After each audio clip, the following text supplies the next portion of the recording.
Coucou!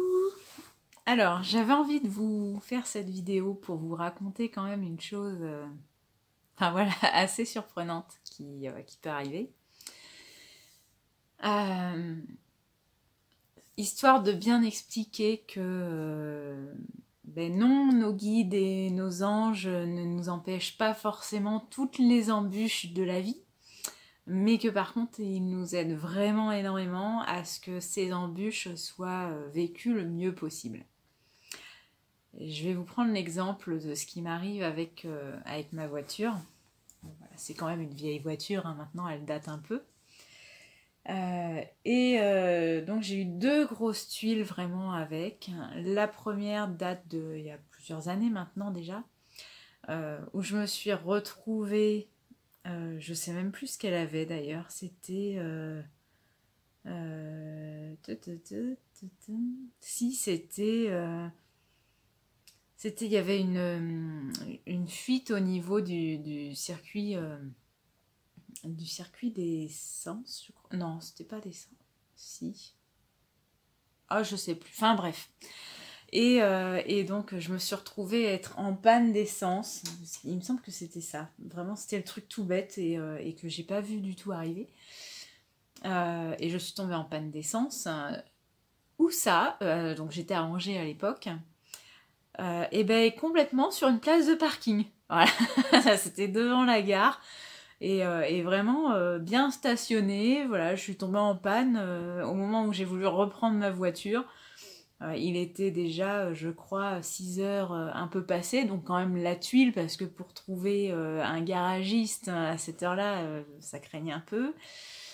Moi j'avais quand même bien 15 minutes de route à faire pour rentrer chez moi, donc pas forcément de transport en commun non plus qui passait par là. Donc vraiment je découvre la grosse embûche, enfin en tout cas pour moi, hein, la grosse embûche. Et bah, dans mon malheur, j'ai envie de dire, j'étais tellement bien protégée que donc finalement en panne sur une place de parking, gratuite en plus, hein, donc franchement j'ai gêné personne, ça s'est très bien goupillé. Et j'ai trouvé un super garagiste qui était ouvert jusqu'à, je crois, 6h30 et qui a accepté de venir récupérer la voiture. Donc non seulement de venir récupérer la voiture après ces heures de fermeture quand même, mais qui en plus m'a amené jusqu'à son garage pour me passer une voiture de prêt gratuitement. Donc, alors que j'étais pas cliente chez lui, le mec a été hyper honnête. Donc, franchement, mes cadeaux du ciel. Donc ça, c'était ma première grosse tuile. Donc, vous voyez, finalement, c'est quand même super bien goupillé. Et là, aujourd'hui, eh ben, rebelote. Alors, pas la même. Donc, à faire, on change, hein, on varie les plaisirs. Simplement, j'ai dû emmener une minette, donc Gaïa, en urgence chez le vétérinaire. Et donc, je l'emmène ce matin, on fait un rapide test, on se rend compte que oui, il faut l'opérer, ok. Donc, j'avais quand même 1 heure de route parce que c'est un vétérinaire qui est au top. La clinique, ils sont vraiment aux petits soins pour les animaux, ils sont dans l'amour pour les animaux.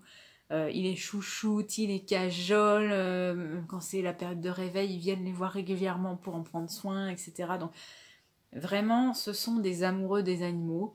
Donc, moi, pour ça, je veux bien faire 1 heure de route, ça ne me dérange absolument pas. Voilà. S'il y en a qui sont vers Langoiran, eh bien, alors je serais incapable de vous redonner le nom du vétérinaire, parce que c'est un nom assez compliqué. C'est un peu après Intermarché de Langoiran, mais franchement, ils sont top. Ils adorent les animaux. Vraiment, vraiment. C'est pas du semblant, ils aiment les animaux. Et donc je l'ai amené ce matin, le vétérinaire me dit ben, il va falloir que je la garde pour l'opérer, bon ok. Et donc je retourne cet après-midi récupérer la mistinguette, qui était encore largement dans le gaz, hein, clairement elle dormait bien bien bien. J'ai réglé tout ça, sachant que franchement je pensais en avoir pour beaucoup plus cher aussi que le prix qu'il m'a fait, donc franchement merci aussi. Je fais, allez, quoi, peut-être à tout casser, vraiment, parce que j'ai pas le compas dans le nez non plus, mais pour les distances, mais je vais dire, j'ai fait 1 kilomètre à sortir de la clinique vétérinaire. Je me prends, il y a une espèce de petite route à la noix. Chaque fois, je m'en méfie. Je sens qu'il y a, voilà, je sentais que cette route, elle était possible pour des tuiles et tout. Ça va pas louper. Je me prends un rayon de soleil parce qu'on est en Gironde et qu'il fait beau. Je me prends un rayon de soleil où du coup, je suis un peu aveuglée. C'était une route où il y avait une priorité aux voitures qui venaient en face, donc je faisais vraiment très attention avec le soleil à arriver à distinguer quand même des voitures s'il y en avait, s'il y avait des piétons, etc. Bref. Manque de bol, le seul truc que je ne vois pas, c'est un petit trottoir de 10 cm, mais avec un angle bien pointu. Et donc je me prends un peu ce trottoir, et là j'entends mais un bruit. Ah, autant dire que Gaïa, ça l'a réveillé. Mais alors moi, j'ai cru que je perdais tout l'avant de la voiture. Voilà, ça m'a fait un de ces bruits. Je me suis dit, ok, là, qu'est-ce qui se passe? Il y avait un monsieur avec ses 2 enfants, un petit bout de, je sais pas, peut-être 5 ans, je sais pas du tout, et un nourrisson dans les bras. Donc bon, je m'arrête, je pile. Alors j'étais qu'à 30 km/h, hein, donc ça va, ça n'a pas engendré grand chose non plus. Mais je m'arrête sur le bas-côté, je mets les warnings, etc. Je sors en me disant je vais retrouver tout le pare-choc avant tombé par terre ou des trucs en dessous et tout. Je me penche, rien. Je me dis, mais là, c'est quoi ce truc quand même? Parce que j'ai pas rêvé, j'ai entendu. Donc je demande au monsieur, je dis, mais j'ai bien entendu, ça venait quand même de ma voiture. Il me dit, ah oui, ça fait un de ces bruits. Bah, je dis, oui, mais enfin, j'ai rien. Et puis bon, je refais un tour, et là, je vois le pneu avant qui est à plat. Et j'ai, ah bah si, j'ai un pneu à plat. Il me dit, ah bah vous avez dû éclater votre pneu. Il dit, moi ça m'est arrivé il y a un mois et dans mon camion, et il dit en fait moi j'ai pas entendu, mais apparemment les gens qui étaient autour avaient entendu un bruit phénoménal. Il me dit bah du coup là je comprends mieux. Bon, moi ma voiture n'étant pas super bien isolée phonétiquement intérieur-extérieur, j'ai entendu aussi. Et donc je commence à être en mode panique, à stresser à fond les ballons. Je me dis ça serait bien qu'on arrive à se calmer alors. Et il se propose tout seul, tout gentiment.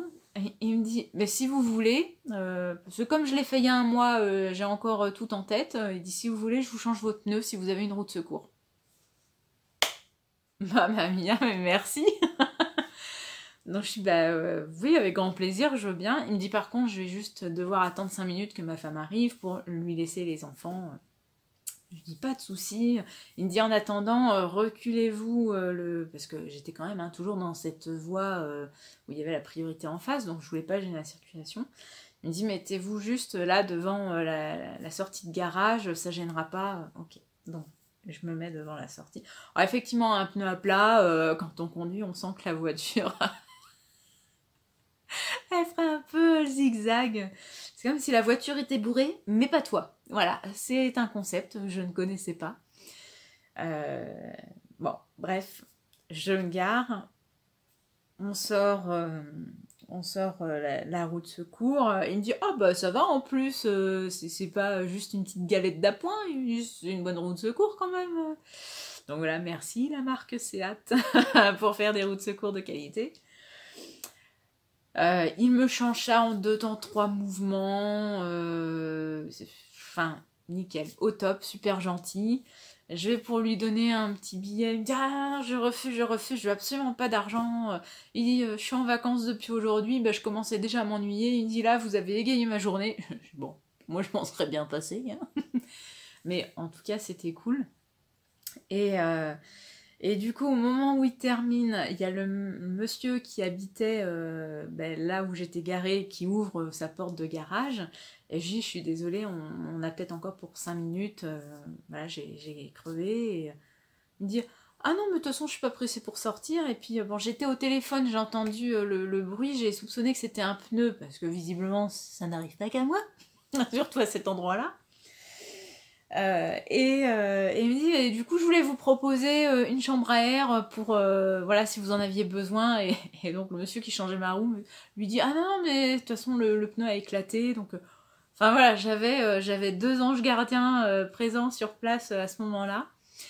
Et la petite cerise sur le gâteau, c'est que quand justement mon premier bon samaritain a tout remis après la roue la roue est explosée dans le coffre, tombe sur mon coffre en fait à l'intérieur, tombe ma pince à cheveux. Voilà, que j'avais perdue déjà depuis quelques semaines, depuis le salon de Périgueux.